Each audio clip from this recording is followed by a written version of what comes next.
नमस्कार। ऐसे संस्कृत चैनल में आपका स्वागत है। मैं हूं डॉक्टर सीमा शर्मा। वैदिक साहित्य में 7 छंद हैं। छंदों के प्रथम आचार्य पिंगल मुनि माने जाते हैं। ये ऐसा माना जाता है कि ये पाणिनि के छोटे भाई थे। छंद सूत्र की इनके द्वारा रचना की गई। छंद सूत्र में 8 अध्याय हैं और इसमें प्रारंभ से लेकर चौथे अध्याय के 7वें सूत्र तक वैदिक छंदों के लक्षण बताए गए हैं। तो मुख्य रूप से 7 वैदिक छंद हैं। वैदिक साहित्य में मुख्य रूप से 7 वैदिक छंद हमें मिलते हैं। तो वैदिक छंद करते हैं।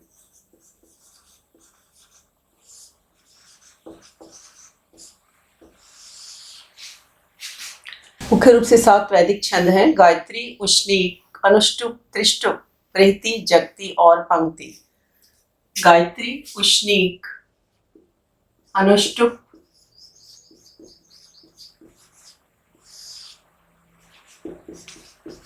त्रिष्टुप, बृहति,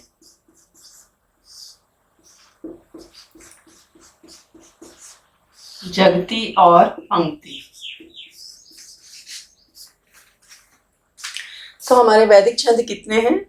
7 वैदिक छंद हैं। कौन कौन से हैं? गायत्री, उष्णीक, अनुष्टुप, त्रिष्टुप, बृहति, जगति और पंक्ति। तो कई बार पेपर में पूछा जा सकता है कि वैदिक छंद कितने हैं संख्या में? 7 वैदिक छंद हैं। इन 7 छंदों को 3 वर्गों में विभाजित किया गया है। पहले 2 जो हमारे छंद हैं, गायत्री और उष्णीक, ये क्या है? 3 पादों वाले छंद। 3 पादों वाले छंद, यानी इनके कितने पाद होंगे? 3 पाद होंगे, 3 चरण होंगे, यानी 3 पंक्तियां होंगी। यानी गायत्री और उष्णीक ये हमारे 2 छंद जो हैं 3 पादों वाले हैं। इसके बाद 4 पादों वाले छंद हमारे कौन कौन से हैं? अनुष्टुप, त्रिष्टुप, बृहति और जगति, ये 4 पादों वाले छंद हैं। यानी इस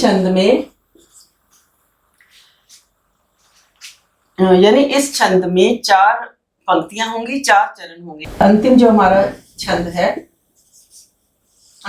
हमारा छंद है पंक्ति, इसके क्या है? 5 पाद हैं। 5 पादों वाला। तो 3 वर्गों में इन छंदों का विभाजन किया गया है। 3 पादों वाले छंद गायत्री और उष्णीक आ जाते हैं। 4 पादों वाले छंद, इसमें कौन कौन से आ जाते हैं? अनुष्टुप छंद, त्रिष्टुप छंद, बृहति, जगति। और 5 पादों वाला छंद क्या है? केवल एक आ जाता है, पंक्ति छंद जो है 5 पादों वाला छंद है। तो जैसे हमारा गायत्री छंद है, 3 पादों वाला छंद है। गायत्री और उष्णीक में 3 पाद होंगे, अनुष्टुप, त्रिष्टुप, बृहति, जगति में 4 चरण होंगे और पंक्ति में 5 चरण होंगे। तो यहाँ हम लिखेंगे चरण पाद के हिसाब से, पहला, दूसरा, तीसरा, चौथा और 5वां। तो अब गायत्री छंद में हमारे क्या है? 3 पाद हैं और इसके कुल अक्षर कितने हैं? 24 अक्षर हैं। इसमें अक्षर कितने हैं हमारे? वर्णों की संख्या कितनी है? 24 है। तो प्रत्येक पंक्ति में क्या आते हैं? 8 3 पाद हैं। तो गायत्री छंद में हमारे पास कुल हो गए 24 अक्षर, यानी 24 वर्ण इसमें आ गए। सेकंड हमारा जो 3 पादों वाला छंद है उष्णीक। उष्णीक में पहली पंक्ति में 8 वर्ण, दूसरी में 8 और तीसरी में 12 वर्ण। तो कुल कितने हो जाएंगे? 28 वर्ण।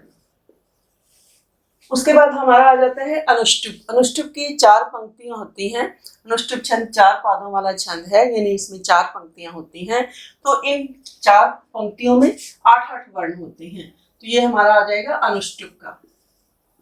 4 पंक्तियां होती हैं, तो टोटल कितने आ गए? 32 वर्ण आ जाएंगे। इसमें वर्णों की संख्या कितनी हो जाएगी? 32। इसी प्रकार त्रिष्टुप में कितने होते हैं? 4 पादों वाला ये छंद है। इसमें प्रत्येक पंक्ति में 11 मात्राएं होती हैं। तो टोटल हो जाएगा हमारा 44। यानी त्रिष्टुप में कितने वर्ण आते हैं? 44 वर्ण हमारे होते हैं। और बृहति छंद में 36 वर्ण होते हैं। बृहति छंद में कितने वर्ण होते हैं? 36 वर्ण होते हैं। तो इसमें क्या है कि पहले 3 पंक्तियों में 8 वर्ण होते हैं, चतुर्थ पंक्ति में 12 वर्ण होते हैं। तो कुल हमारे कितने हो जाएंगे? 36 वर्ण। इसमें हमारे बृहति छंद में कितने आ गए? 36 वर्ण आ जाते हैं। अब जगती छंद में भी 4 पंक्तियां हैं, तो इसमें पंक्ति में 12-12 वर्ण आते हैं, तो टोटल हमारा हो जाएगा 48। अब अंतिम हमारा बच गया पंक्ति। इसमें क्या है कि इसमें 5 चरण हैं। इसके 5 चरण हैं, तो 5 चरणों में 8-8 वर्ण है, यानी ये हमारा केवल एक आता है इसमें 5वें चरण में सिर्फ पंक्ति छंद। तो इसके कुल कितने हैं? 40 वर्ण। तो पेपर में किस तरीके से आपको प्रश्न पूछा जाएगा, मान लो कि गायत्री छंद में कुल कितने वर्ण हैं, तो कुल कितने वर्ण है गायत्री छंद में? 24 वर्ण हैं। या उसके बाद उष्णीक में पूछ लिया कितने वर्ण हैं? 28 वर्ण हैं। अनुष्टुप में कितने हैं? 32 हैं। उस अनुष्टुप के बाद हमारा जो त्रिष्टुप, इसमें कुल 44 वर्ण आ जाते हैं। बृहति में 36 वर्ण आ जाते हैं। परंतु इसमें थोड़ा हमें ध्यान में ये रखना पड़ेगा कि अब देखो हमारा जो अब त्रिष्टुप छंद है उसमें तो 44 वर्ण एक एक पंक्ति में पूरे समृद्ध छंद हो गया, यानी समान इसमें वर्णों की संख्या है, समानता है। इसी तरीके से अनुष्टुप में आ गया, समानता आ गई। परंतु यहाँ पर क्या है कि 3 पंक्तियों में तो 8-8 वर्ण है, परंतु अंतिम जो चतुर्थ पंक्ति है उसमें क्या है? 12 वर्ण है। तो जगती में क्या है? चारों पंक्तियों में 12-12 वर्ण है, तो 48 वर्ण आ गए। अंतिम जो हमारा पंक्ति छंद है ये 5 पादों वाला छंद है, तो कुल कितने वर्ण है? वर्णों की संख्या कितनी है? 40 वर्णों की संख्या है। पेपर में एक बड़ा इंपॉर्टेंट प्रश्न आ जाता है कि जैसे गायत्री छंद में 24 वर्ण हैं, गायत्री छंद में हमारे पास कितने वर्ण हैं? 24 वर्ण हैं। परंतु पेपर में कभी कभी इस प्रकार प्रश्न पूछा जाता है कि यदि छंद में एक वर्ण कम हो तो उसे क्या कहते हैं? तो यदि छंद में एक वर्ण कम हो तो उसे हम क्या कहेंगे? निचृत कहते हैं। तो यदि छंद में एक वर्ण कम हो उसे निचृत, उसे क्या कहते हैं?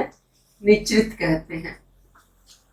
और यदि छंद में 2 वर्ण कम हो, कि यदि छंद में 2 वर्ण कम हो तो उसे क्या कहेंगे? विराट। उसे क्या कहते हैं हम? विराट कहते हैं। और इसी प्रकार यदि छंद में एक वर्ण अधिक हो, यदि छंद में एक वर्ण अधिक हो,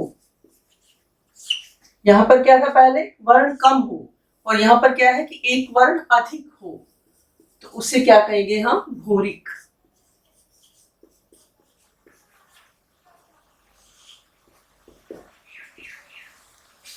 तो एक वर्ण अधिक हो उसे क्या कहेंगे हम? भूरिक कहेंगे। उस छंद को हम क्या नाम दे देंगे? भूरिक। और यदि 2 वर्ण अधिक हो, 2 वर्ण अधिक हो तो उसे हम क्या कहेंगे? स्वराट। यानी 2 वर्ण अधिक होने पर उसे हम क्या कहते हैं? स्वराट कहते हैं। यानी जैसे हम गायत्री छंद का ही उदाहरण ले लेते हैं कि जैसे गायत्री छंद में 24 वर्ण हैं। यदि एक वर्ण कम होने पर एक वर्ण यदि कम होता है तो हम उसको क्या कहेंगे? निचृत गायत्री। तब हम क्या कहेंगे उसको?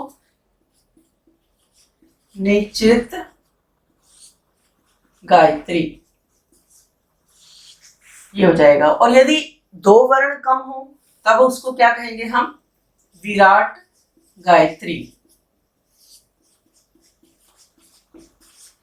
ये हमारा क्या है कि वर्णों का कम होने पर उसको निचृत गायत्री कहेंगे, एक वर्ण कम होने पर। और यदि 2 वर्ण कम है तब उसको हम क्या कहेंगे? विराट गायत्री। एक वर्ण अधिक हो तो उसे हम क्या कहेंगे? भूरिक, भूरिक गायत्री। तो संधि करेंगे तो यहाँ का की जगह क्या आ जाएगा? गा आ जाएगा। तो भूरिग गायत्री। तो इसी प्रकार यदि 2 वर्ण अधिक हो तो तब क्या हो जाएगा? स्वराट गायत्री।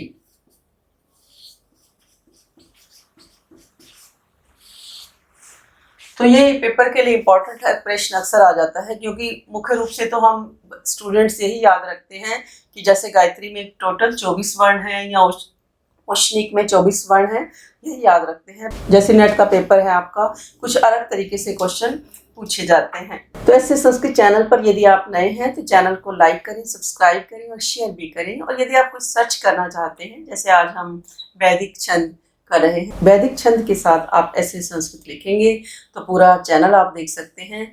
प्लेलिस्ट में जाकर के भी जो आप देखना चाहते हैं वो देख सकते हैं, तथा कम्युनिटी में भी मैं बीच बीच में प्रश्न डालती रहती हूँ, उसका भी आप जवाब दे सकते हैं, क्योंकि पता चलता रहता है स्टूडेंट्स को कि हमें कितना आता है, और अगले दिन मैं उसका आंसर भी दे देती हूँ, तो आप उसको वेरीफाई भी कर सकते हैं कि हमारा जवाब ठीक है या गलत है। तो किसी मंत्र में 24 वर्ण हैं, तो वर्ण कम होने पर एक वर्ण को 2 वर्णों में विभक्त कर देते हैं। यथा नो अव को नो अव लिख दिया, या ज्येष्ठ को जयिष्ठ ऐसे लिख दिया, वरेण्यम को वरेनियम लिख दिया। यानी इन शब्दों का विभाजन कैसे किया जाता है कि यानी किसी भी मंत्र में वर्णों की संख्या कम है या अधिक है तो उसको कैसे लिखा या पढ़ा जाता है। जैसे हमने यहाँ पर क्या लिखा, नो आउ, तो इसका विग्रह हम कर देंगे, इसको अलग कर देंगे, तो इसको ऐसे पढ़ा जाएगा, ऐसे लिखा जाएगा। तो तब हमारे पास एक अक्षर क्या आ जाएगा, फालतू आ जाएगा। इसी तरीके से ज्येष्ठ शब्द है, ज्येष्ठ, इसको कैसे लिख देते हैं, जयिष्ठ। ज्येष्ठ शब्द को कैसे लिख देते हैं, जयिष्ठ, इसको ऐसे पढ़ा जाता है। इसी तरीके से वरेण्यम, वरेण्यम को क्या लिखते हैं, वरेनियम, वरेनियम। इसी तरीके से स्व शब्द को सुबह या इंद्र को इंदर, इंद्र को क्या लिख देते हैं, इंदर। तो तब हमारे वर्णों की संख्या क्या है, अधिक हो जाती है। तो जैसे पेपर में क्वेश्चन आपसे पूछा जा सकता है कि ऋग्वेद में या वैदिक साहित्य में कितने छंदों का प्रयोग किया गया है, तो ऑप्शन में 7, 6, 5, 10 आ जाए तो आपका आंसर क्या होगा, 7 होगा। इसी प्रकार यदि छंद में एक वर्ण कम हो तो उसे हम क्या कहेंगे, निचृत कहेंगे। तो ऑप्शन में 4 ऑप्शन दे दिए जाए, निचृत, विराट, स्वराट और भूरिक, तो आपका जवाब क्या होगा, निचृत। यानी किसी भी रूप में पेपर में आपसे पूछा जा सकता है कि एक वर्ण कम हो तो उसे निचृत कहेंगे, 2 वर्ण कम हो तो उसे विराट कहेंगे, 1 वर्ण अधिक हो तो उसे भूरिक कहेंगे, 2 वर्ण अधिक हो तो उसे स्वराट छंद कहेंगे। तो ये जो हमारा नियम है गायत्री मैंने समझाया आपको, तो उष्णिक में भी यानी किसी भी छंद में एक वर्ण यदि कम या अधिक है तो उसको हम क्या कहेंगे। जैसे उष्णिक में अगर कम है तो हम क्या कहेंगे, निचृत उष्णिक। अगर 2 वर्ण कम है तो विराट उष्णिक, अगर 1 वर्ण अधिक है तो भूरिक उष्णिक, और 2 वर्ण अधिक हैं तो स्वराट उष्णिक हम कहेंगे।